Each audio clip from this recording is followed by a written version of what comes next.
გერმანიამ უკრაინას ევროპის კავშირში სრულუფლებიანი წევრობის ნაცვლად ალტერნატივა შესთავაზა. გერმანიის კანცლერმა ფრიდრიხ მერცმა უკრაინას ევროკავშირში ასოცირებული წევრობა შესთავაზა, რადგან თითქოს უკრაინა ჯერ კიდევ არ არის მზად ევროკავშირის სრულუფლებიანი წევრობისთვის. თუმცა ბრიუსელშიც კი მერცის ამ გეგმამ არაერთგვაროვანი რეაქცია გამოიწვია. გაჩენილა კითხვები მისი იურიდიული დასაბუთებულობის, განხორციელებადობისა და პოლიტიკური შედეგების შესახებ. შედეგად უკრაინის პრეზიდენტმა ვლადიმირ ზელენსკიმ უარი თქვა გერმანიის წინააღმდეგობაზე უკრაინისთვის ევროკავშირის ასოცირებული წევრის სტატუსის მინიჭების შესახებ, რადგან ეს კიევს ბლოკის შიგნით ხმის მიცემის უფლებას წაართმევდა. ხოლო ზელენსკიმ განაცხადა, რომ ციტატა უკრაინის გარეშე სრულფასოვანი ევროპული პროექტი ვერ იარსებებს და უკრაინის ადგილი ევროკავშირში ასევე უნდა იყოს თანასწორი.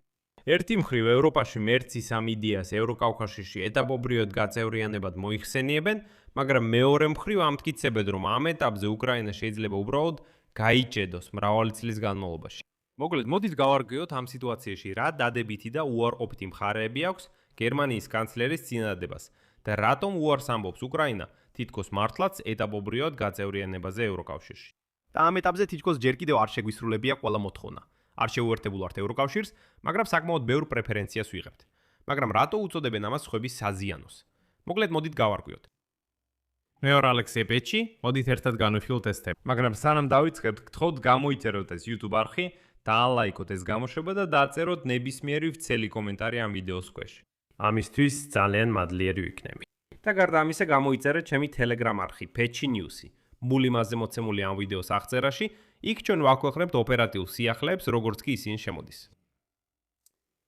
მაშასე გუშინ უკრაინის პრეზიდენტმა ვლადიმირ ზელენსკიმ უარი თქვა გერმანიის წინააღმდეგობაზე უკრაინისთვის ევროკავშირის ასოცირებული წევრის სტატუსის მინიჭების შესახებ, რადგან ეს კიევს ევროკავშირის შიგნით ხმის მიცემის უფლებას წაართმევდა. შემდეგ ციტატა ზელენსკისგან. უკრაინის გარეშე სრულფასოვანი ევროპული პროექტი ვერ იარსებებს და უკრაინის ადგილი ევროკავშირში ასევე უნდა იყოს სრულფასოვანი და თანასწორი. ნიშნულოვანია, რომ მოლაპარაკებების პლატფორმებზე კლასტერები გაიხსნას. ნიშნულოვანია, რომ მოლაპარაკებებში მნიშვნელოვანი პროგრესი იქნას მიღწეული. ნიშნულოვანია, რომ 100%-ით ვიმუშაოთ ჩვენი უსაფრთხოებისა და ჩვენი ხალხის საკეთილდღეოდ.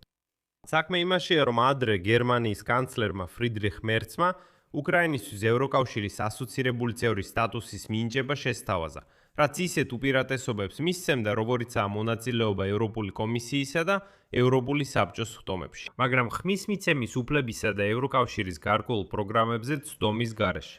ხუთშაბათს, როგორც ჩანს, ევროპარლამენტის თავმჯდომარე რობერტო მეძოლამ მხარი დაუჭირა მერცის მიერ შემოთავაზებულ ამ ეტაპობრივ მიდგომას და განაცხადა, რომ ევროკავშირის წევრობის კანდიდატ ქვეყნებს შეიძლება მიეცეთ ცდომა ერთიანი ბაზრის, საბაჟო კავშირის, საქონლის თავისუფალი გადაადგილების ზონის, ერასმუსისა და ჰარისონის პროგრამებზე, როგორც სრულფასოვანი წევრობისკენ გადადგმული ნაბიჯები ევროკავშირში. ანუ სანამ უკრაინა ელოდება წევრობას, რატომ არ უნდა მიიღოს უკვე დღეს გარკვეული წევრობის პრივილეგიები ევროკავშირში, თუნდაც არა სრულფასონა. ლამაზად ჟღერს, მაგრამ პასუხად წინააღმდეგობა. ამიტომ ზელენსკიმ წერილი გაუგზავნა ევროკავშირის ლიდერებს, სადაც ხაზგასმით აღნიშნა, რომ კიევი სწრაფად მიიწევს წინ იმ რეფორმებით, რომლებიც აუცილებელია ევროკავშირში სრულფასოვანი წევრობისთვის. ასევე წარმოადგენს ბასტიონს რუსეთის აგრესიის წინააღმდეგ მთელი 27 ქვეყნის ბლოკისთვის. ამიტომ, სწორედ ამიტომ, ეს უცნაური წინადადება უკრაინისთვის. თითქოს ჩვენ სრულად გიცავთ, ხოლო თქვენ გთავაზობთ ნაწილობრივ წევრობას. შემდეგ ზელენსკის ციტატა. ჩვენ სრულად ვიცავთ ევროპას, არა ნაწილობრივ და არა ნახევრად. უსამართლო იქნებოდა თუ უკრაინა იქნებოდა ევროკავშირში, მაგრამ დარჩებოდა ხმის უფლების გარეშე. და ეს წერილი იყო მიმართული ევროპული საბჭოს თავმჯდომარე ანტონიო კოშტას, ევროპული კომისიის თავმჯდომარე ურსულა ფონ დერ ლაიენს და კვიპროსის პრეზიდენტს, რომლის ქვეყანაც ამჟამად როტაციის წესით თავმჯდომარეობს ევროპულ საბჭოს. და აქ შეგახსენებთ, რომ უკრაინამ ევროკავშირში გაწევრიანების განაცხადი რამდენიმე დღეს შეიტანა, მას შემდეგ რაც რუსეთმა დაიწყო სრულმასშტაბიანი შეჭრა უკრაინაში 2022 წლის თებერვალში. უკრაინას ოფიციალური კანდიდატის სტატუსი რამდენიმე თვის შემდეგ მიენიჭა, ხოლო გაწევრიანების შესახებ მოლაპარაკებები დაიწყო 2024 წელს. და აქ ნიშნულოვანია აღინიშნოს, რომ გერმანიის კანცლერის ფრიდრიხ მერცის გეგმა უკრაინისთვის ევროკავშირში ასოცირებული წევრობის მინიჭების შესახებ ბრიუსელშიც კი არაერთგვაროვან რეაქციას გამოიწვია. გაჩნდა კითხვები მისი იურიდიული დასაბუთებულობის, განხორციელებადობისა და პოლიტიკური შედეგების შესახებ. თუ ფრიდრიხ მერცის იდეას დავაკვირდებით, ის დაახლოებით ასე ჟღერს. მერცი უკრაინისთვის სპეციალურად შემუშავებულ განსაკუთრებულ სტატუსს სთავაზობს, რომელიც უკრაინას მისცემდა ცდომას ევროკავშირის პოლიტიკურ ორგანოებში მუშაობაზე, მაგრამ ხმის უფლებისა და საკუთარი კომისრის პორტფელის გარეშე.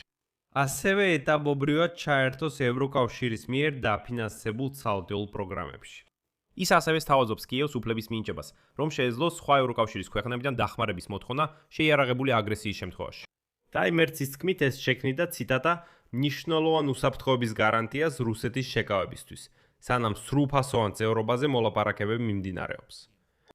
ბრიუსელში მერცის წინადადება შეადარეს გასული წლის სტატიას, რომელშიც გერმანიის კანცლერი გამოვიდა ინიციატივით, რომ გაყინული რუსული აქტივები გამოყენებულიყო უკრაინისთვის ეგრეთ წოდებული რეპარაციული კრედიტის დასაფინანსებლად 90 მილიარდი ევროს ოდენობით.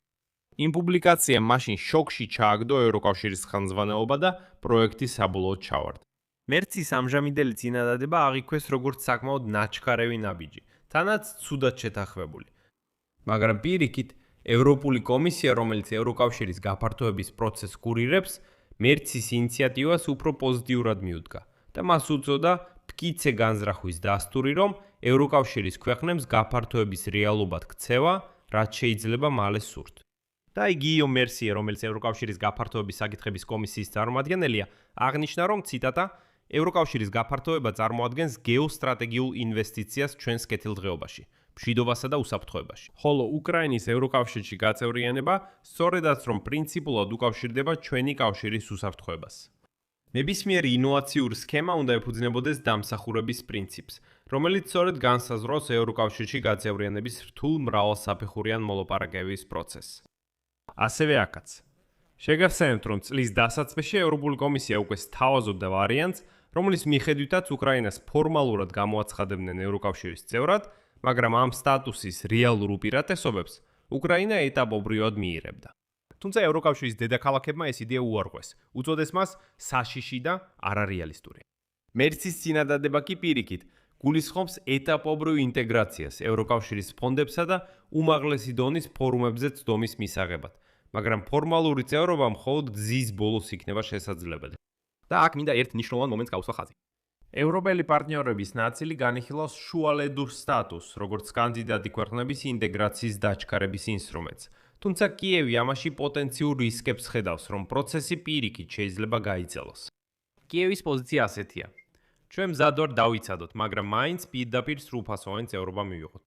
ყველა ალტერნატიული წინადადება შეიძლება პირველ ეტაპზე მიმზიდველად გამოიყურებოდეს. თითქოს რაღაცას უკვე მაშინვე ვიღებ, მაგრამ ისინი საბოლოო შედეგს არ გვაძლევენ გარანტიას.